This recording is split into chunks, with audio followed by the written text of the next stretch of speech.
Bonjour à toutes et à tous, ravi de vous retrouver pour ce nouveau Paris Direct à la une de l'actualité de ce vendredi. Tirs israéliens et bousculades. Hier, plus de 100 Palestiniens ont été tués à Gazaville. Et puis, après le journal, nous vous proposerons un extrait de notre émission Reporter. Nous irons en Allemagne. Dans le pays, la prostitution est une industrie qui pèse 15 milliards d'euros. La loi de 2002 a rendu totalement légale la prostitution. Le but était d'apporter sécurité, protection et autonomie aux travailleuses du sexe en leur donnant un véritable statut professionnel. Mais cette loi a aussi dépénalisé le proxénétisme en créant un statut d'entrepreneur du sexe. Vous verrez et vous découvrirez tout ça dans une quinzaine de minutes. Que s'est-il passé exactement hier à Gazaville, dans la bande de Gaza? Au moins 110 personnes ont été tuées selon le Hamas alors qu'elles tentaient de récupérer de l'aide humanitaire. Tirs israéliens, bousculades, l'armée israélienne a ouvert une enquête. Les États-Unis ont dit examiner les versions contradictoires du drame et exigent des réponses d'Israël. Le président français Emmanuel Macron a quant à lui exprimé sa plus ferme réprobation et demande la vérité et la justice. Jade Lévin, Rebecca Martin et Bilal Tarabé. Et le chef des Nations Unies, Antonio Guterres, choqué, a plaidé pour une enquête indépendante, efficace pour identifier les responsables. Le Conseil de sécurité de l'ONU s'est lui réuni en urgence hier à huis clos pour discuter de ces événements. Nouvelle journée de violence en Haïti. Au moins 4 policiers ont été tués à Port-au-Prince. Les forces de sécurité ont tenté de repousser les assaillants.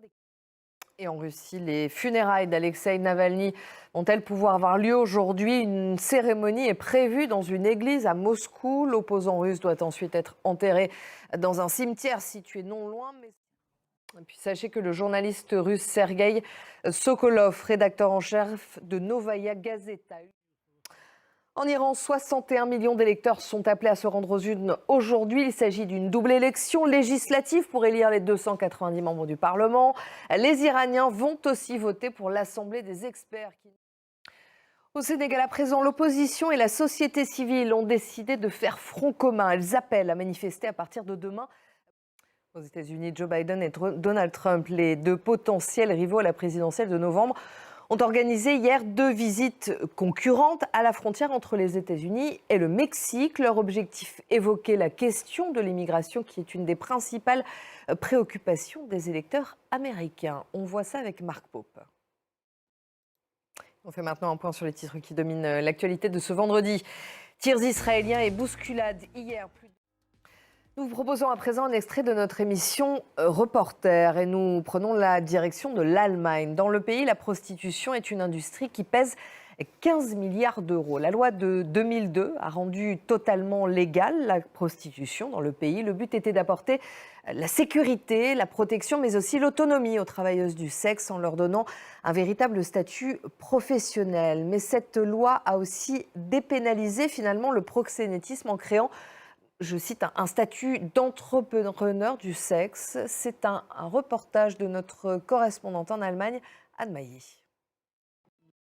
On va parler maintenant économie avec Johanna Sitrug. Bonjour Johanna. Bonjour Pauline. À la une aujourd'hui, le Congrès américain qui évite une nouvelle paralysie de l'État fédéral. Oui, il s'agit de ce fameux shutdown qui revient régulièrement.